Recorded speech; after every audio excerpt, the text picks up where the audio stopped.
বৃষ্টি নামলেই আমি আর আমি থাকি না।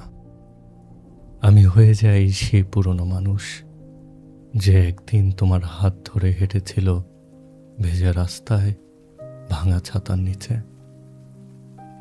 পরিণীতা, তোমার নামটা উচ্চারণ করতেও আজ বুকের ভেতর একটা মেঘ জমে যায়, ঠিক যেভাবে বর্ষার আকাশ জমে ওঠে কোনো পূর্বাভাস ছাড়াই।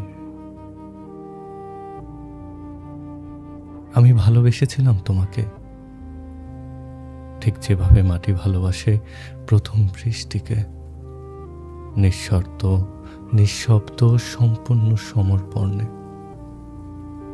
তুমি ছিলে আমার সেই প্রথম ভেজা মাটির গন্ধ, যা একবার পেলে সারা জীবন আর ভোলা যায় না। কিন্তু ভালোবাসা সবসময় থেকে যাওয়ার প্রতিশ্রুতি দেয় না। কিছু সম্পর্ক বৃষ্টির মতোই আসে, প্রবলভাবে ভিজিয়ে দেয় সম্পূর্ণ, তারপর হঠাৎই থেমে যায়। মেঘ কেটে যায়, আকাশ পরিষ্কার হয়ে যায়, শুধু মাটিতে থেকে যায় ভেজা এক স্মৃতি। আমাদের বিচ্ছেদও তেমনই ছিল পরিণীতা। কোনো ঝগড়া ছিল না, কোনো উচ্চ স্বর ছিল না, শুধু একদিন বৃষ্টি থেমে গেল আর তুমি চলে গেলে নিঃশব্দে। আমাকে রেখে গেলে একটা ভেজা শহরে, যেখানে প্রতিটি রাস্তার মোড়ে তোমার ছায়া লেগে আছে।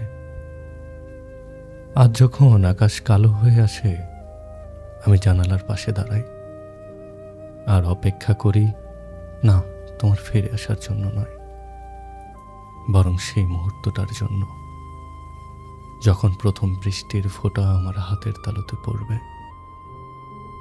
আর আমি আবার তোমাকে অনুভব করব। স্মৃতি বড় অদ্ভুত জিনিস পরিণীতা।